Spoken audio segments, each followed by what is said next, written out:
Hi friends, daily சீரீஸில் முக்கியமான 20 GK and GS questions வந்து பார்த்துட்ருக்கோம்.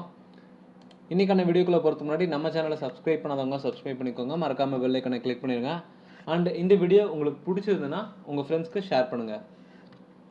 இன்றைக்கான முதல் கேள்வி பார்த்தோம்னா, the centre state financial distribution takes place on the recommendation under which ministry?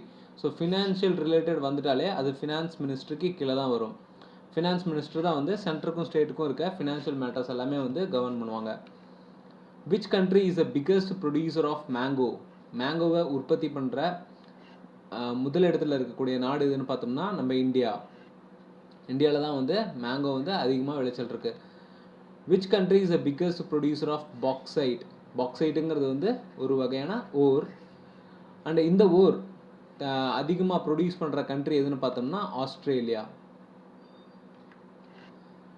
What was the capital of Kakatiya dynasty? Kakatiya dynasty வந்து யார் ஃபவுண்ட் பண்ணாங்கன்னு பார்த்தோம்னா ப்ரோலா டூ அண்ட் இதோட லாஸ்ட் ரூலர். ஸோ இது வந்து founder.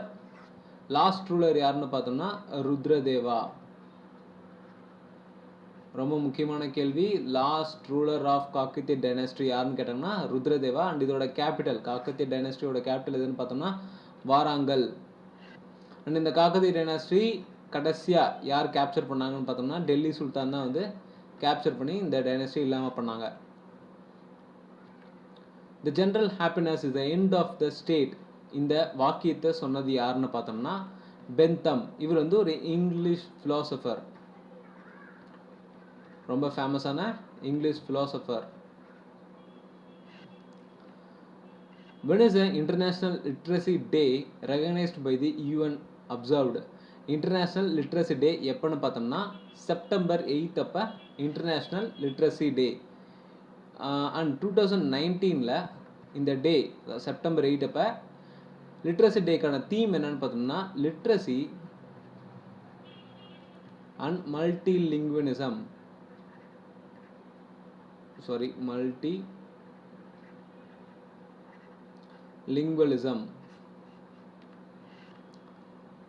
For which is the northern blot technique is used? So northern blot technique ன்னு சொன்னாங்க, அது DNA பர்பஸ் RNA பர்பஸ்க்காக யூஸ் பண்ணுற டெக்னிக் தான் வந்து northern blot technique.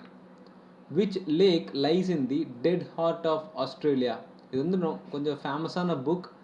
இந்த dead of heart of Australia, a journey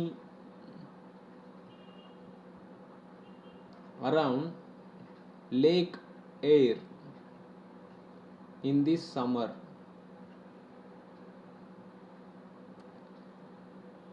இந்த புக் எழுதினவர் யாருன்னு பார்த்தோம்னா ஜான் வால்டர் கிரிகரி. இது ஒரு ஃபேமஸான book, dead heart of Australia. இந்த டெட் ஹார்ட் ஆஃப் ஆஸ்திரேலியாவில் இருக்க லேக் என்ன பார்த்தோம்னா லேக் ஐரி. ஓகேங்களா? இந்த டெட் ஹார்ட் ஆஃப் ஆஸ்திரேலியாவை மையப்படுத்தி தான் ஜான் வால்டர் கிரிகரி வந்து புக் எழுதியிருக்காரு. அடுத்து, during the freedom struggle who establish the Deccan educational society? இந்த டெக்கான் எஜுகேஷனல் சொசைட்டியை எஸ்டாப்ளிஷ் பண்ணது யாருன்னு பார்த்தோம்னா எம்ஜி ரணதேவ். மகாதேவ் கோவிந்த ரணதேவ், அவர் தான் வந்து எம்ஜி ரணதேவ் அப்படின்னு சொல்கிறோம். அந்த டெக்கான் எஜுகேஷனல் சொசைட்டியோட ஹெட் குவார்ட்டர் எங்கே இருக்குன்னு பார்த்தோம்னா பூனேயில் இருக்குது. அண்டு இதை எப்போ எஸ்டாப்ளிஷ் பண்ணாங்கன்னு பார்த்தோம்னா 1884. ஸோ இந்த டெக்கான் எஜுகேஷனல் சொசைட்டியை நிறுவனது யாருன்னு பார்த்தோம்னா எம்ஜி ரணதேவ், மகாதேவ் கோவிந்த ரணதேவ். அண்டு இதோட ஹெட் குவார்ட்டர் வந்து பூனேயில் இருக்குது. Who is the first law officer of the government of India? First law officer யாருன்னு பார்த்தோம்னா அட்டார்னி ஜெனரல் ஆஃப் இந்தியா தான் வந்து first law officer of India. The radioactive disintegration of uranium ultimately results in which formation? So uranium வந்து radioactive decay நடக்கும்போது எந்த ஒரு எலிமெண்ட்டாக வந்து மாறும் அப்படின்னு பார்த்தோம்னா லெட், பிபி.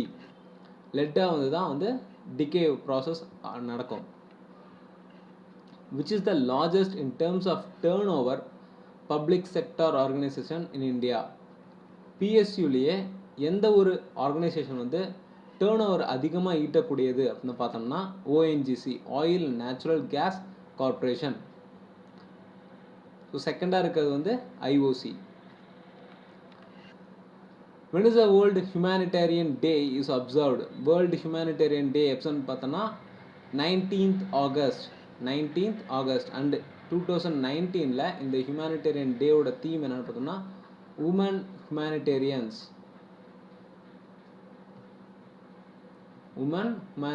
தான் வந்து 2019 தீம். அண்ட் ஒவ்வொரு முக்கியமான நாளுக்கான தீமும் நல்லா ஞாபகம் வச்சுக்கோங்க. வேர்ல்டு ஹியூமனிடேரியனோட தீம் எதுன்னு பார்த்தோம்னா உமனை மையப்படுத்தி உமன் ஹியூமனிடேரியன்ஸ் அப்படின்னு சொன்னாங்க. அந்த இது 19th ஆகஸ்ட்டில் செலிப்ரேட் பண்ணப்படுது.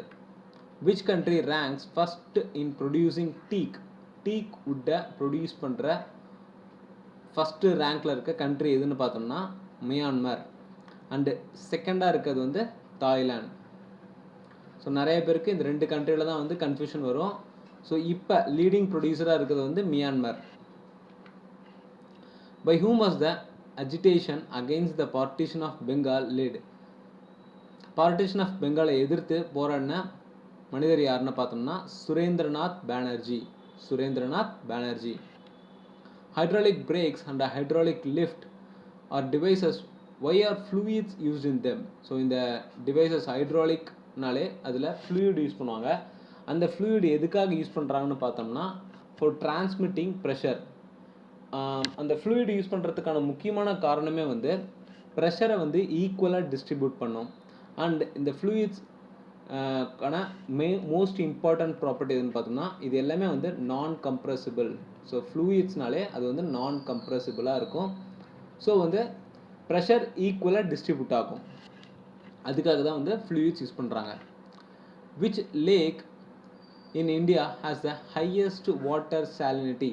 அதிக உப்புத்தன்மை வாய்ந்த லேக் எங்கே இருக்குன்னு பார்த்தோம்னா ராஜஸ்தானில் இருக்க Sambhar lake in Rajasthan. Who organised Ashwamedha Yajna? இந்த அஸ்வமேத யாஜ்னா ஆர்கனைஸ் பண்ணுறது யாருன்னு பார்த்தோம்னா சமுத்திரகுப்தா. ஃபஸ்ட்டு டைமாக இதை ஆரம்பித்தது யாருன்னு பார்த்தோம்னா Samudragupta. Which sector is the largest emitter of green house gases in India? இந்த largest emitter of green house கேஸஸ்னாலே அதிக எரிக்கிறது எங்கே நடக்குது அப்படிங்கிறத நம்ம ஞாபகம் வச்சுக்கணும்.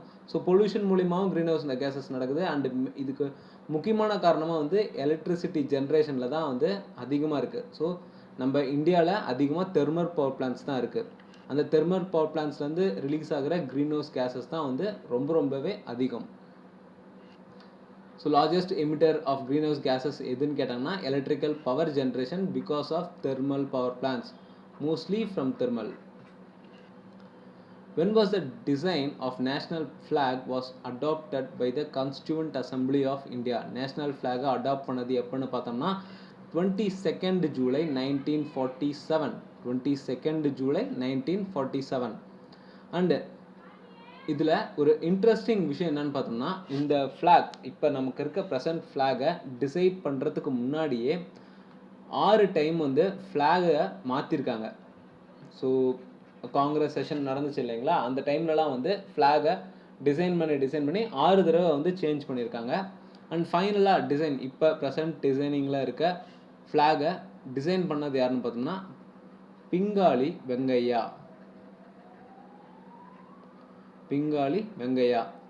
22nd July 1947 முடிவு பண்ணி 15th August 1947 ஹோஸ்ட் பண்ணுறாங்க.